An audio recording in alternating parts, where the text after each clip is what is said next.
Bueno, buenas tardes amigos. Acá estoy con ustedes otro día más, ¿eh? Para hablando con los espíritus, para hablar de los espíritus. Este programa lo que trae es, realmente estamos leyendo un libro que es de Allan Kardec, donde él habla de los espíritus. Entonces, los espíritus, a través de los medios, hablan con varios personajes, ¿eh? Y ahí ellos hacen preguntas y ellos les cuentan, ¿eh? Todo lo que los espíritus responden. Está muy interesante, muy bueno y me encanta que les guste y estoy contenta y le doy gracias a todos ustedes por estar siempre, siempre, siempre, siempre, siempre ahí. Muchas gracias, muchas gracias y muchas gracias.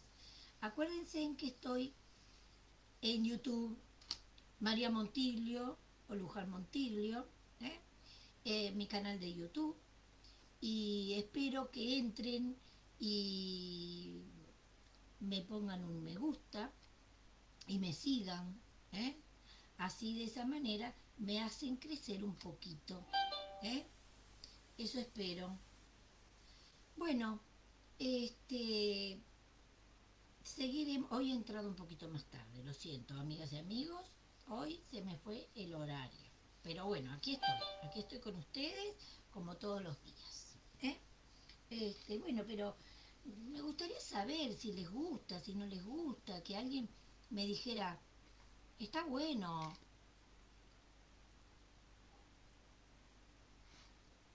y me hicieran todas las preguntas que quieren.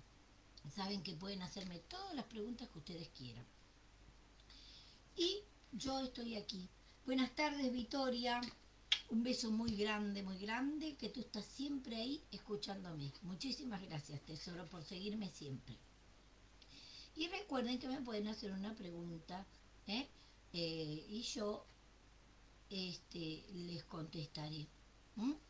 Si quieren saber algo, ¿eh? Una consulta espiritual, yo estoy aquí para hacerles una consulta espiritual, ¿eh? Todas las veces que ustedes quieran. Bueno, sigamos con el libro. Habíamos dejado en la página 189. Bueno, Nicodemo le dijo, ¿cómo puede un hombre nacer cuando es viejo? ¿Puede volver a entrar en el seno de su madre y nacer por segunda vez? Jesús respondió, en verdad te digo, que si un hombre no nace de agua y de espíritu, no puede entrar en el reino de Dios. Lo nacido de la carne es carne, lo nacido del espíritu es espíritu. No te asombres de que te haya dicho, os es necesario nacer de nuevo. Entonces ahora vamos a la vida espírita.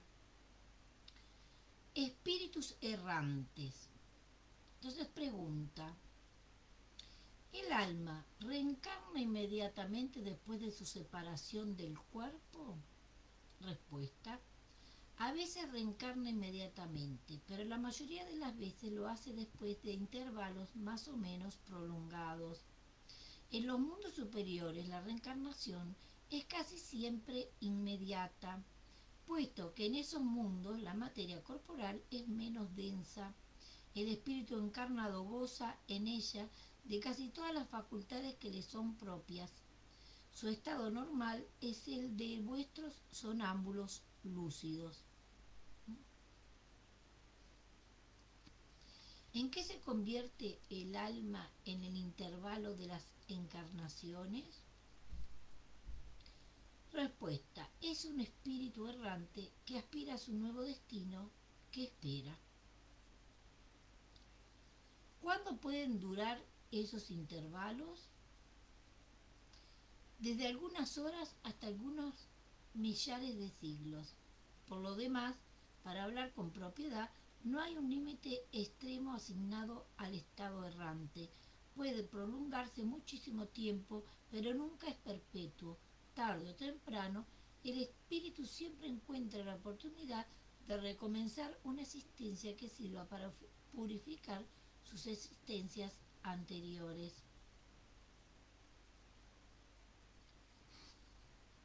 Pregunta, ¿esa duración se halla subordinada a la voluntad del espíritu o se le puede imponer como expiación? Respuesta, es una consecuencia del libre albedrío. Los espíritus saben perfectamente lo que hacen, pero también hay algunos para quienes es un castigo infligido por Dios. Otros piden que se prolongue para continuar estudios que solo pueden hacer con provecho en el estado de espíritu. Pregunta, ¿la erraticidad es de por sí un signo de inferioridad en los espíritus? Respuesta, no, pues hay espíritus errantes de todos los grados. La encarnación es un estado transitorio. Ya lo hemos dicho, en su estado normal el espíritu se halla desprendido de la materia. Pregunta, ¿podemos decir que todos los espíritus que no están encarnados son errantes? Respuesta, lo que deben reencarnar, sí. En cambio, los espíritus puros, aquellos que han llegado a la perfección, no son errantes, su estado es definitivo. Por lo que se refiere a sus cualidades íntimas, los espíritus pertenecen a diferentes órdenes o grados, que recorren sucesivamente a medida que se purifican. En cuanto a su estado, pueden ser encarnados, es decir, unidos a un cuerpo, errantes, es decir, desprendidos del cuerpo material y en espera de una nueva encarnación para mejorar, y espíritus puros, es decir, perfectos y sin necesidad de volver a encarnar. Entre los espíritus no encarnados, los hay que tienen misiones que cumplir, ocupaciones activas y gozan de una felicidad relativa. Otros se mantienen en la vaguedad y la incertidumbre, son errantes en la verdadera acepción de la palabra. Estos últimos son en realidad los que designamos con el nombre de almas en pena. Los primeros no siempre se consideran errantes porque hacen una distinción entre su situación y la de los otros.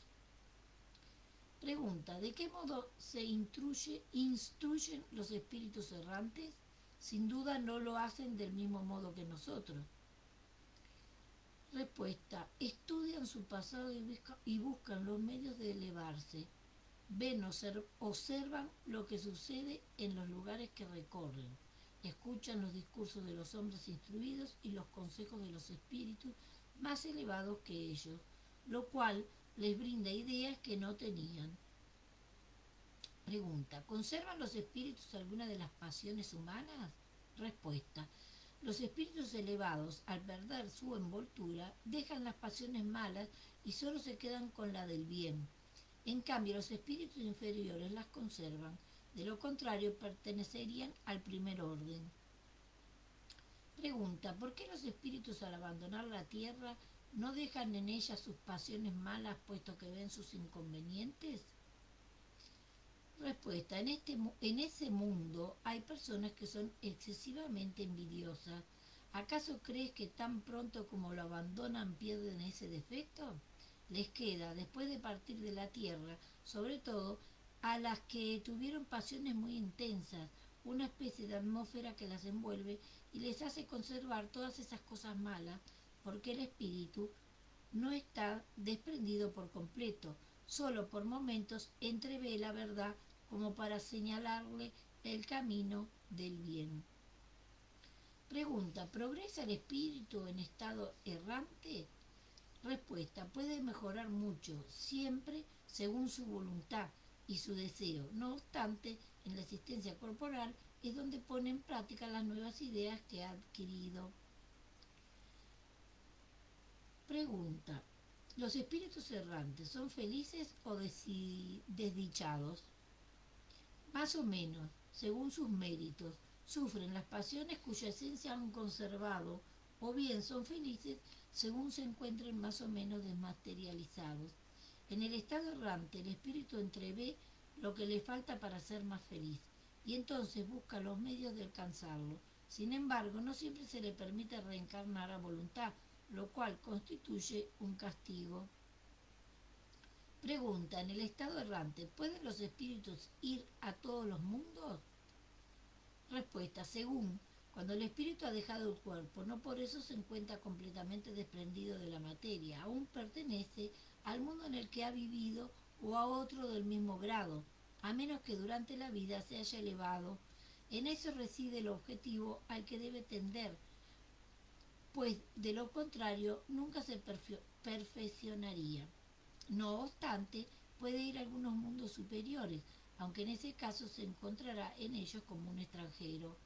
Por decirlo de algún modo, no hace más que entreverlos, y eso le despierta el deseo de mejorar para ser digno de la felicidad que en esos mundos se goza y poder habitar en ellos más adelante. Pregunta, ¿los espíritus que ya se purificaron vienen a los mundos inferiores? Respuesta, suelen venir para ayudarlos a progresar, pues de lo contrario esos mundos estarían librados a sí mismos, sin guías que los dirijan. Mundos transitorios. ¿Existen, como se ha dicho, mundos que sirven a los espíritus errantes como estaciones y lugares de descanso? Respuesta, sí, hay mundos particularmente destinados a los seres errantes, mundos en los que pueden residir por algún tiempo, especies de vivaques o campamentos, donde descansar durante una prolongada erraticidad, estado que siempre es un tanto penoso. Son posiciones intermedias entre los otros mundos, graduadas conforme a la naturaleza de los espíritus que pueden ir allí, los cuales gozan de un bienestar más o menos intenso. Pregunta, ¿los espíritus que residen en los mundos pueden dejarlos a voluntad? Respuesta, sí, los espíritus que se encuentran en esos mundos pueden alejarse de ellos para ir a donde les corresponde. Imaginadlos como aves de paso que se detienen en una isla mientras recobran fuerzas para dirigirse a su destino. Pregunta, ¿progresan los espíritus durante su estancia en los mundos transitorios? Sin ninguna duda, lo que se reúne de tal modo lo hacen con el objetivo de instruirse y obtener con mayor facilidad el permiso para dirigirse a lugares mejores y llegar a la posición que alcanzan los elegidos. Pregunta, ¿los mundos transitorios por su naturaleza especial están perpetuamente destinados a los espíritus errantes? No, su posición es sólo temporaria. Pregunta, ¿están habitados al mismo tiempo por seres corporales? No, su superficie es estéril. Quienes habitan en ellos no tienen necesidad de nada. Pregunta, ¿esa esterilidad es permanente y proviene de su naturaleza especial? No, son estériles de manera transitoria. Pregunta, ¿esos mundos en tal caso deben de estar desprovistos de bellezas naturales? La naturaleza se traduce en las bellezas de la inmensidad, que no son menos admirables que lo que vosotros llamáis bellezas naturales. Pregunta, puesto que el estado de esos mundos es transitorio, ¿nuestra Tierra estará algún día en esa situación?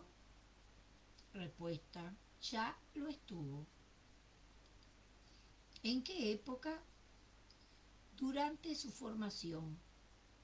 Nada es inútil en la naturaleza, cada cosa tiene su objetivo, su destino.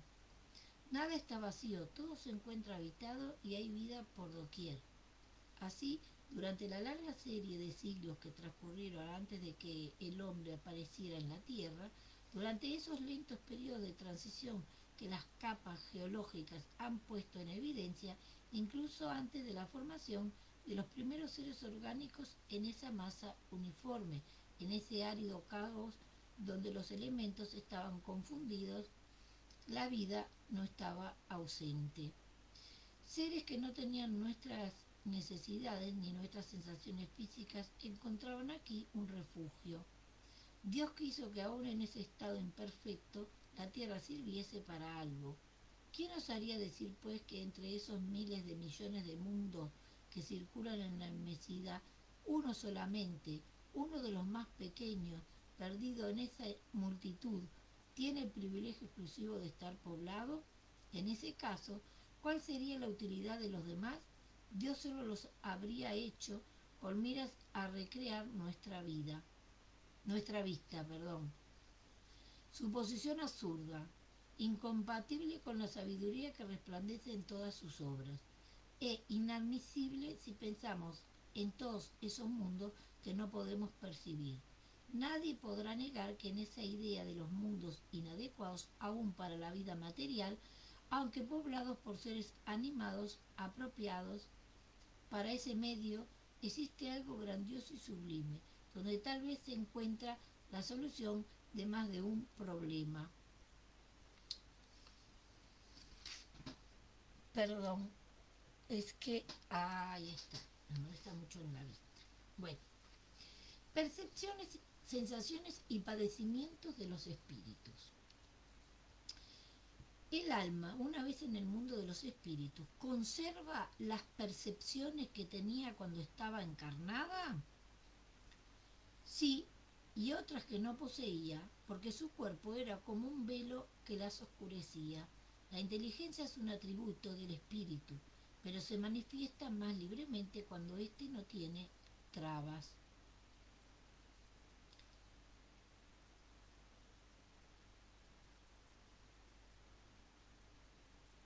Las percepciones y los conocimientos de los espíritus son ilimitados. En una palabra, ¿lo saben todo? Cuanto más se acercan a la perfección, más saben. Si son superiores, saben mucho. Los espíritus inferiores son más o menos ignorantes en lo relativo a todas las cosas. Los espíritus, ¿conocen el principio de las cosas? Eso depende de su elevación y su pureza. Los espíritus inferiores no saben el respeto más que los hombres. ¿Los espíritus comprenden el transcurso del tiempo como nosotros? No. Y eso hace que no siempre nos comprendáis cuando se trata de fijar fechas o épocas. Los espíritus viven fuera del tiempo, tal como nosotros lo comprendemos. Para ellos su transcurso se anula, por decirlo así, y los siglos, que a nosotros nos parecen tan extensos, para ellos no son más que instantes que se borran en la eternidad. Del mismo modo que las desigualdades del suelo se borran y desaparecen para el que se eleva en el espacio. Los espíritus tienen el presente una idea más precisa y exacta que nosotros, más o menos como el que ve claro tiene una idea más exacta de las cosas que el ciego. Los espíritus ven lo que vosotros no veis. Juzgan, pues, de otro modo que vosotros. No obstante, eso también depende de su elevación. ¿De qué modo los espíritus tienen conocimiento del pasado? ¿Ese conocimiento es ilimitado para ellos? El pasado, cuando de él nos ocupamos, es un presente, del mismo modo que cuando tú recuerdas algo que te impresionó durante tu exilio, solo que, como nosotros, ya no tenemos el velo material que oscurece tu inteligencia. Recordamos cosas que a ti se te han borrado. No obstante, los espíritus no lo conocen todo, su creación en primer lugar. Los espíritus conocen el porvenir. Eso también depende de su perfección. A menudo solo lo entreven, pero no siempre se les permite revelarlo. Cuando lo ven, les parece presente. El espíritu ve el porvenir con mayor claridad a medida que se acerca a Dios. Después de la muerte, el alma ve y abarca de una mirada sus emigraciones pasadas, pero no puede ver lo que Dios le prepara. Para ello es necesario que, al cabo de muchas existencias, esté totalmente compenetrada con Él. Los espíritus que llegaron a la perfección absoluta, ¿tienen un conocimiento completo del porvenir? Completo no es la palabra, pues solo Dios es el soberano Señor y nadie puede igualarlo. Los espíritus ven a Dios, solo los espíritus superiores lo ven y lo comprenden. Los espíritus inferiores lo sienten y lo adivinan. Cuando un espíritu inferior dice que Dios le prohíbe o le permite alguna cosa, ¿cómo sabe que eso proviene de él? Ese espíritu no ve a Dios, pero siente su soberanía. Cuando algo no tiene que hacerse o una palabra no debe decirse, siente una especie de intuición, una advertencia invisible que le prohíbe hacerlo. Vosotros mismos no tenéis presentimiento que son como advertencias secretas para que hagáis o dejéis de hacer tal o cual cosa. Lo mismo nos ocurre a nosotros, solo que en un grado superior, pues comprenderás que, dado que la esencia de los espíritus es más sutil que la vuestra, ellos pueden recibir mejor las advertencias divinas. La orden es transmitida al espíritu directamente por Dios o por intermedio de otros espíritus. No, la llegada, la, no, le llega directamente de Dios. Para comunicarse con Él hay que ser digno de ello. Dios le transmite sus órdenes a través de espíritus que se hallan más elevados en perfección e instrucción. La vista en los espíritus está circunscripta como en los seres corporales. No, reside en ellos. Los espíritus necesitan luz para ver, ven por sí mismos y no necesitan luz exterior. Para ellos no hay tinieblas, excepto aquellas en las que puedan encontrarse por expiación. Los espíritus necesitan trasladarse para ver en dos puntos diferentes. ¿Pueden ver, por ejemplo, de manera simultánea en los dos hemisferios del globo? Como el espíritu se traslada con la rapidez del pensamiento, podemos decir que ve en todas partes a la vez. Su pensamiento puede irradiar y dirigirse al mismo tiempo a muchos puntos diferentes, pero esa facultad depende de su pureza. Cuanto menos purificado está, más limitada es su vista. Solo los espíritus superiores son capaces de tener una visión de conjunto.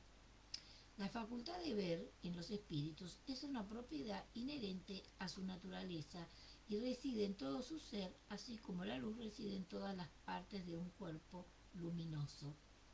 Es una especie de lucidez universal que se extiende a todo, que abarca a la vez el espacio, los tiempos y las cosas, y para la cual no existe tinieblas ni obstáculos materiales. Se comprende que debe ser así. En el hombre, la vista opera mediante el funcionamiento de un órgano que recibe la impresión de la luz. Sin luz, el hombre queda en la oscuridad.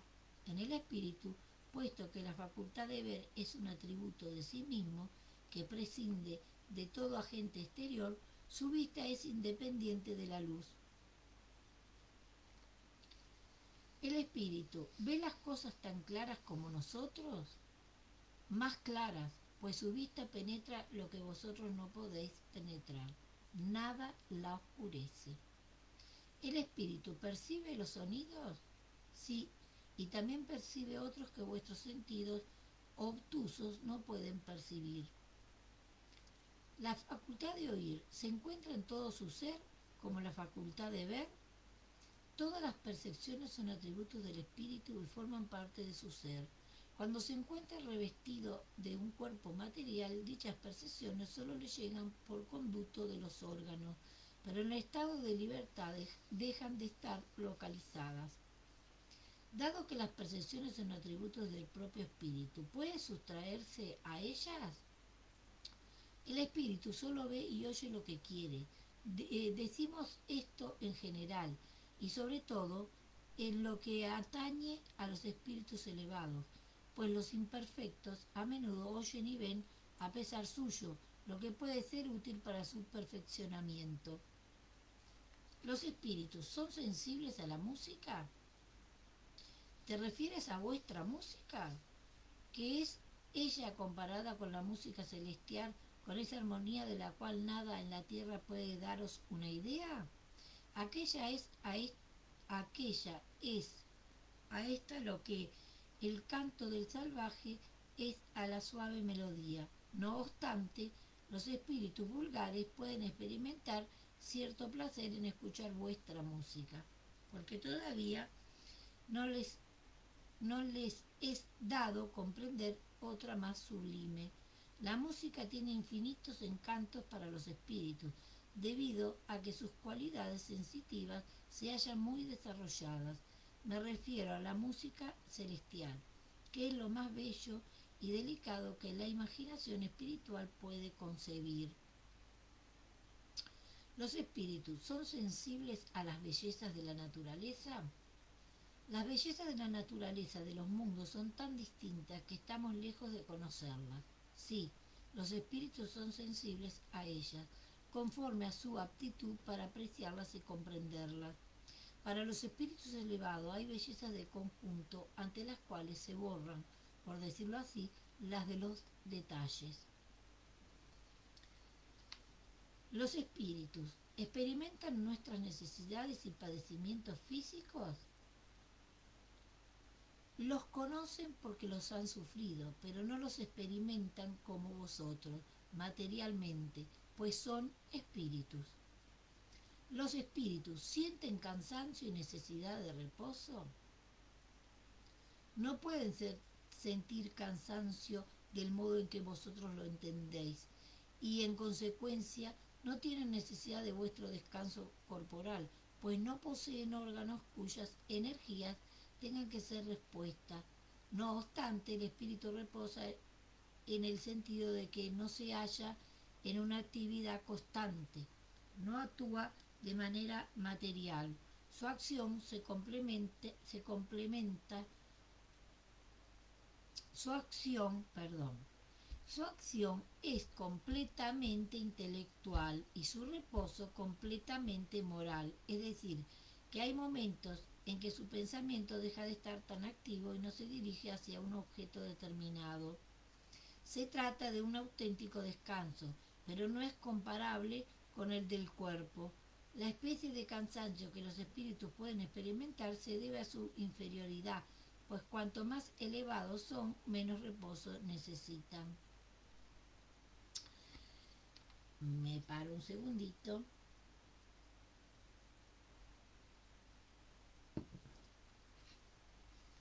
Y les aclaro, amigas y amigos, recuerden que yo tengo un poquito de problema con la vista, ¿eh? Entonces, a veces algunas palabras no las leo bien. Pero bueno, no sucede a todos, aunque si no tenés problemas en la vista. Pero yo tengo problemas en la vista, entonces tengan paciencia, que a veces me acelero y de repente me equivoco y bajo la pelota. Pero bueno, es un problema mío. Este, bueno, saludo a Víctor Hugo que me está escuchando y recién me ha saludado. Bueno, cuando un espíritu dice que sufre, ¿qué clase de padecimiento experimenta? Angustias morales que lo atormentan más dolorosamente que los padecimientos físicos. ¿A qué se debe, pues, que algunos espíritus se hayan quejado de padecer frío o calor? Es un recuerdo de lo que han soportado durante la vida, a veces tan penoso como la realidad. Suele ser una comparación mediante la cual, a falta de otra mejor, expresan su situación. Cuando se acuerdan de su cuerpo, experimentan una especie de impresión, como cuando alguien se quita el abrigo y un rato más tarde cree llevarlo aún. Sí, cuando hablamos con los espíritus, porque ustedes tienen que saber que cuando llegan nuestros espíritus, de las personas que somos africanistas, umbandistas, este, cuando llegan nuestros espíritus, nosotros hablamos con ellos, ¿no? O sea, cuando llega el mío no hablo yo, hablan las otras personas, pero cuando llegan, por ejemplo, el espíritu del Pai, o los espíritus, porque hay varios, nosotros hablamos mucho con ellos, ¿no? Porque nos gusta que nos cuenten sus vivencias, ¿eh? en otras, en otras, en otras tierras y en otros tiempos, ¿no? Entonces muchos de ellos te dicen lo que eran en tiempos pasados, ¿no? Y eso es muy interesante, a mí me encanta. A mí sentarme a hablar con los pais después de una sesión me encanta, porque ellos empiezan a contar cosas, ¿eh? Y sobre todo el pai Yeshú, San Carlos Pequeñino, del pai Fernando, es una entidad, un espíritu, que habla mucho y que nos cuenta muchas cosas, pero que también hace regresión, ¿eh? Hace regresión. ¿M? Y eso es muy interesante, ¿no? Porque de esa manera tú puedes hacer regresión con el Payeshú y él puede decirte qué vidas viviste y qué eras antes, ¿eh? Y eso está muy, muy, muy, muy bueno. Y sí, y los espíritus que llegan son espíritus de luz, ¿eh? Los espíritus que nos llegan, ¿eh? En nuestra religión, ¿eh? Son espíritus de luz, ¿eh? Así que son espíritus que pueden contarnos muchísimas, muchísimas cosas, ¿eh? Muchísimas cosas. Bueno, esto fue un preámbulo que yo me gustaba decírselos a ustedes, ¿no? Bueno, ensayo teórico acerca de la sensación en los espíritus, ¿no? El cuerpo es el instrumento del dolor. Si no constituye su causa primera, es al menos su causa inmediata. El alma tiene la percepción de ese dolor. Dicha percepción es el efecto. El recuerdo del dolor que el alma conserva puede ser muy penoso, pero no puede tener una acción física. En efecto, ni el frío ni el calor pueden desorganizar los tejidos del alma. El alma no puede helarse ni quemarse. ¿No vemos a diario que el recuerdo o la aprensión de un mal físico producen el mismo efecto que la realidad? ¿Y qué incluso ocasiona la muerte? Todo el mundo sabe que las personas a quienes se les amputó un miembro sienten dolor en ese miembro que ya no existe. Por cierto, dicho miembro no es la de sede del dolor, ni siquiera su punto de partida. El cerebro ha conservado la impresión, eso es todo. Podemos creer, pues, que hay algo análogo en los padecimientos del espíritu después de la muerte. Un estudio más profundo del periespíritu que desempeña un papel tan importante en todos los fenómenos espíritas. Las apariciones vaporosas o tangibles, el estado del espíritu en el momento de la muerte, la idea tan frecuente en él de que aún sigue vivo, el cuadro tan conmovedor de los suicidas y los ajusticiados, el de las personas que se dejaron cautivar por los goces materiales y tantos otros hechos que ha venido a arrojar luz sobre esa cuestión y ha dado lugar a explicaciones cuyo resumen presentamos aquí. El perispíritu es el lazo que une el espíritu con la materia del cuerpo. Es extraído del medio circundante del fluido universal. Participa a la vez de la electricidad, del fluido magnético y hasta cierto punto de la materia inerte. Podríamos decir que es la quinta esencia de la materia. Es el principio de la vida orgánica, pero no el de la vida intelectual, que es propia del espíritu. Es, además, el agente de las sensaciones exteriores. En el cuerpo, dichas sensaciones se encuentran localizadas en los órganos que le sirven de conductos.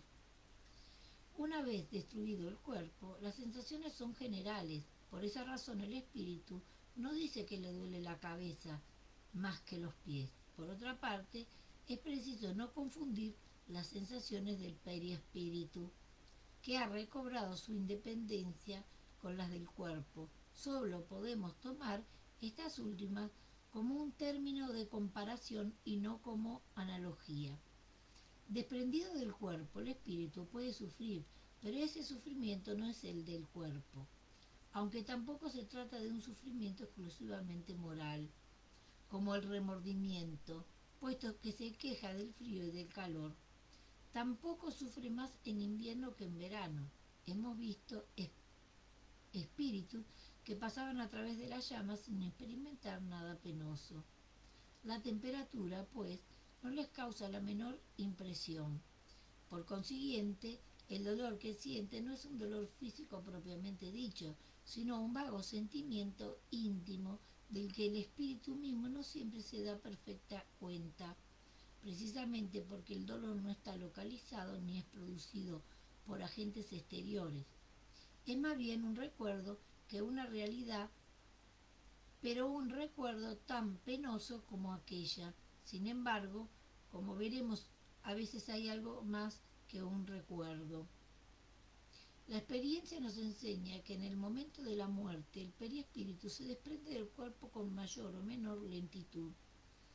Durante los primeros instantes el espíritu no se explica su situación, no cree estar muerto, se siente vivo, ve su cuerpo a un lado, sabe que es el suyo, pero no comprende por qué se encuentra separado de él.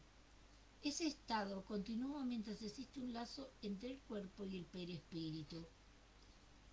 Un suicida nos decía, no, no estoy muerto, y añadía, sin embargo siento que los gusanos me devoran. Ahora bien, de seguro los gusanos no devoraban el perispíritu, y menos aún el espíritu, solo devoraban el cuerpo.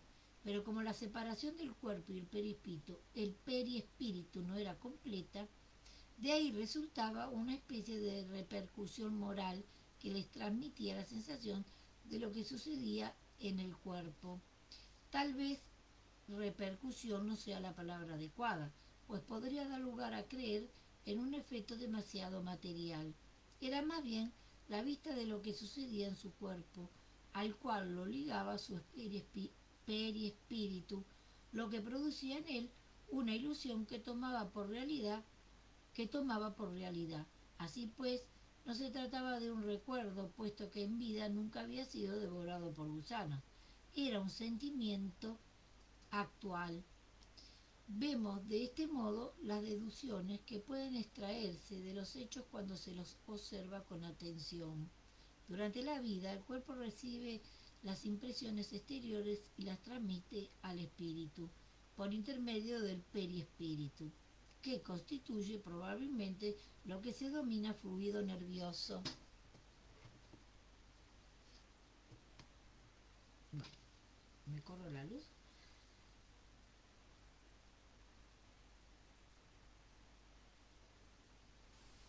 A ver mi YouTube.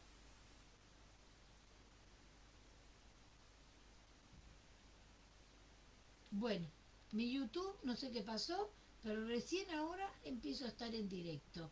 Muchas gracias, Victoria, por avisarme. Pero bueno, subiré después el vídeo, no sé, después lo revisaré. Pero ahora sí puedes entrar, creo yo. Fíjate un poquito, tesoro. Bueno, vemos de este mundo las deducciones que puede extraerse de los hechos cuando se los observa con atención. Durante la vida, el cuerpo recibe las impresiones exteriores y las transmite al espíritu por intermedio del perispíritu, que constituye probablemente lo que se denomina fluido nervioso. Cuando está muerto, el cuerpo no siente nada más, porque en él ya no hay espíritu ni perispíritu. Desprendido del cuerpo, el perispíritu experimenta la sensación, pero como esta ya pero como ésta ya no le llega por un conducto limitado, es una sensación general. Ahora bien, como el perispíritu solo es en realidad un agente de transmisión, puesto que la conciencia pertenece al espíritu, de ahí resulta que, si pudiera existir un perispíritu sin espíritu, aquel no sentiría más que lo que siente el cuerpo cuando está muerto. Del mismo modo, si el espíritu no tuviera perispíritu, sería inaccesible a toda sensación penosa. Esto sucede a los espíritus completamente purificados. Sabemos que cuanto más se purifican, más etérea se torna la esencia del perispíritu, donde Se sigue que la influencia material disminuye a medida que el espíritu progresa, es decir, a medida que el perispíritu se vuelve menos denso. Se dirá, no obstante, que las sensaciones agradables son transmitidas al espíritu mediante el perispíritu, del mismo modo que las sensaciones desagradables. Ahora bien, si el espíritu puro es inaccesible a estas, debe serlo también a las otras. Eso es, sin- Eso es así, sin duda, en lo que respecta a las sensaciones que provienen únicamente de la influencia de la materia que conocemos. El sonido de nuestros instrumentos, el perfume de nuestras flores, no le causan ninguna impresión. Sin embargo, hay en él sensaciones íntimas de un encanto indefinible acerca de las cuales no podemos formarnos ninguna idea, porque somos en relación con ellas como ciegos de nacimiento respecto a la luz. Sabemos que existen, pero ¿de qué modo? Ahí se detiene nuestra ciencia. Sabemos que en el espíritu hay percepción, sensación, audición, visión, que esas facultades son atributos de todo su ser y no de una parte de éste, como en el hombre. Pero volvemos a preguntarnos, ¿de qué manera? No lo sabemos. Los propios espíritus no pueden explicárnoslo, porque nuestro lenguaje no ha sido hecho para expresar ideas que no poseemos, así como en el idioma de los salvajes no existen términos para expresar nuestras artes, ciencias y doctrinas filosóficas.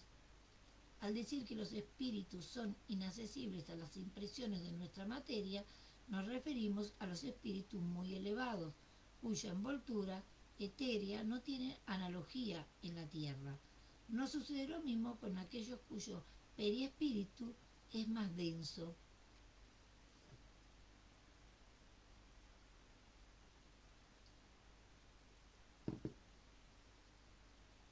Estos espíritus perciben nuestros sonidos y olores, pero no por medio de una parte limitada de su persona, como cuando estaban vivos. Podríamos decir que las vibraciones moleculares se hacen sentir en la totalidad de su ser y llegan así a su sensorio común, que es el propio espíritu, aunque de una manera diferente y quizás también con una impresión diferente, lo que produce una modificación en la percepción. Si bien escuchar el sonido de nuestra voz nos comprende sin el auxilio de la palabra, tan solo mediante la transmisión del pensamiento. En apoyo de lo que decimos viene el hecho de que esa penetración es tanto más fácil cuanto más desmaterializado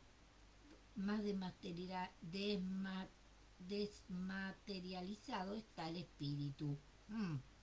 En lo que respecta a la visión, la de los espíritus es independiente de nuestra luz. La facultad de ver es un atributo esencial del alma, para la cual no existe la oscuridad.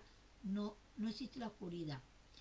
obstante, esa facultad es más amplia y penetrante en los espíritus que están más purificados. Así pues, el alma o espíritu posee en sí la facultad de todas las percepciones. Durante la vida corporal, tales percepciones se hallan obstruidas por la densidad de los órganos. En la vida extracorporal lo están cada vez menos a medida que la envoltura semimaterial se clarifica. Esa envoltura, extraída del medio circundante, varía según la naturaleza de cada mundo. Al pasar de un mundo a otro, los espíritus cambian de envoltura como nosotros cambiamos de ropa cuando pasamos del invierno al verano o del polo al ecuador. Así pues, los espíritus más elevados, cuando vienen a visitarnos, se revisten con el perispíritu terrestre y entonces sus percepciones se producen como en los espíritus comunes. No obstante, todos ellos, tanto los inferiores como los superiores, solo escuchan y sienten lo que quieren. Como no tienen órganos sensitivos, pueden a voluntad hacer que sus percepciones se activen o se anulen. Solo se ven obligados a escuchar una cosa, los consejos de los espíritus buenos. Aunque la vista siempre se mantiene activa, ellos pueden hacerse invisibles recíprocamente. De acuerdo con la categoría a la que pertenecen, pueden ocultarse de los que son inferiores a ellos, pero no de los superiores. En los primeros momentos que siguen a la muerte, la vista del espíritu siempre está turbada y es confusa. Se aclara a medida que éste se desprende y puede adquirir la misma claridad que tenía en vida, con independencia de su penetración a través de los cuerpos que para nosotros son opacos. En cuanto a la extensión de la vista a través del espacio ilimitado, así como en el porvenir y en el pasado, la misma depende del grado de pureza y elevación del espíritu. Se nos dirá, esa teoría no es muy tranquilizadora. Pensábamos que, una vez liberados de nuestra densa envoltura, instrumento de nuestros dolores, no sufriríamos más. Pero ahora nos informáis que nuestro padecimiento continuará, no importa de qué modo, pues aún así sufriremos. Así es, por desgracia, todavía podremos padecer y mucho, y por un tiempo muy prolongado. Pero también podremos dejar de sufrir desde el instante mismo en que abandonemos esta vida corporal. Los padecimientos de la tierra a veces son independientes de nosotros. No obstante, muchos son la consecuencia de nuestra voluntad. Remontémonos a su origen y veremos que la mayor parte de ellos es el resultado de causas que habríamos podido evitar. ¿Cuántos males, cuántas enfermedades debe el hombre a sus excesos, a su ambición, en una palabra, a sus pasiones? El hombre que siempre haya vivido con sobriedad, sin abusar de nada, que siempre haya sido sencillo en sus gustos y modesto en sus deseos, se ahorrará muchas atribuciones. Lo mismo sucede con el espíritu, pues los padecimientos que soporta siempre son la consecuencia del modo como vivió en la tierra.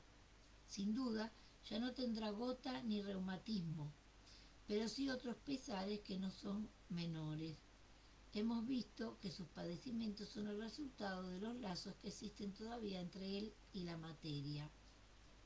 Cuanto más desprendido está de la influencia de la materia, dicho de otro modo, cuanto más desmaterializado se halla, menos sensaciones penosas experimenta.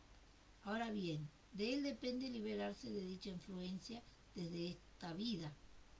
Tiene libre albedrío y por consiguiente la opción de hacer o dejar de hacer.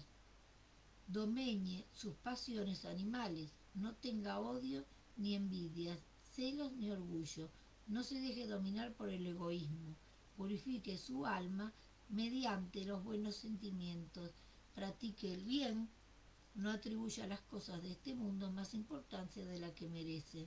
Entonces, incluso con su envoltura corporal, ya estará purificado, ya estará desprendido de la materia, y cuando abandone esa envoltura, no sufrirá más su influencia. Los padecimientos físicos que haya experimentado no dejarán en él ningún recuerdo penoso. No le quedará al respecto ninguna impresión desagradable, porque sólo habrá afectado al cuerpo y no al espíritu. Se sentirá feliz de haberse liberado, y la paz de su conciencia lo eximirá de todo padecimiento moral. Hemos interrogado a miles de espíritus que han pertenecido a todas las categorías de la sociedad, a todas las posiciones sociales. Los hemos estudiado en todos los periodos de su vida espírita, desde el instante mismo en que abandonaron su cuerpo. Los hemos seguido paso a paso en esa vida de ultratumba para observar los cambios que se operaban en ellos, en sus ideas y sensaciones. Desde ese punto de vista, han sido los hombres más comunes los que nos proporcionaron los elementos de estudio más valiosos. Ahora bien, siempre hemos observado que los padecimientos guardan relación con la conducta, cuyas consecuencias los espíritus sufren, y que esa nueva existencia es la fuente de una felicidad inefable para los que han seguido el camino del bien. En conclusión, si sufren es porque así lo han querido. Solo deben culparse a sí mismos, tanto en el otro mundo como en este. Así que como ven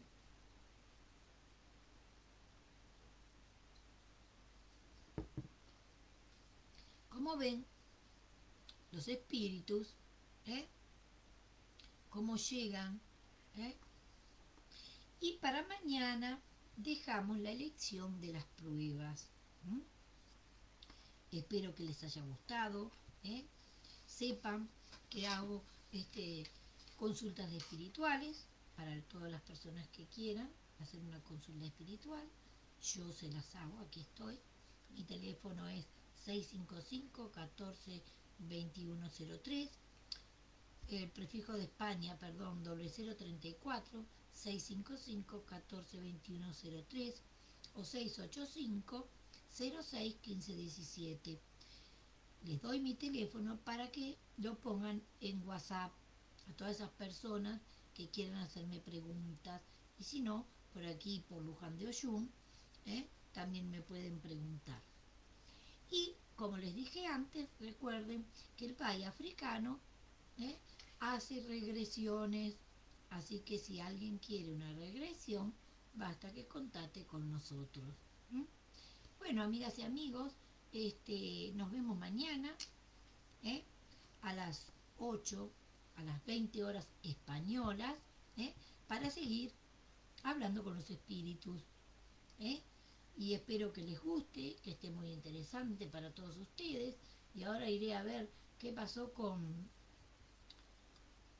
YouTube, que estoy hace 13 minutos que estoy grabando, pero no importa, no se preocupen amigos de YouTube que me están observando, voy a poner todo el vídeo completo, así que voy a eliminar que tengo acá y lo voy a poner completo desde Facebook, porque quedó en stand-by la apertura de YouTube, no entiendo por qué, quedó en stand-by y se ve que no lo voy a controlar. Y si es así, lo voy a poner nuevo para que ustedes puedan escucharlo todos. Esto le digo a los amigos de YouTube. Saludo a Iroso Calú, a Pau. Pau es el amigo de mi nieta. Un besito. Saludo a todos los que me están escuchando. Y mañana seguiremos con este tema tan interesante, que espero que les guste mucho. Y bueno, seguiremos mañana hablando de todo. Y bueno, aquí estoy para todas las consultas espirituales que me quieran hacer. Un besito grande, los quiero muchísimo a todos, los quiero.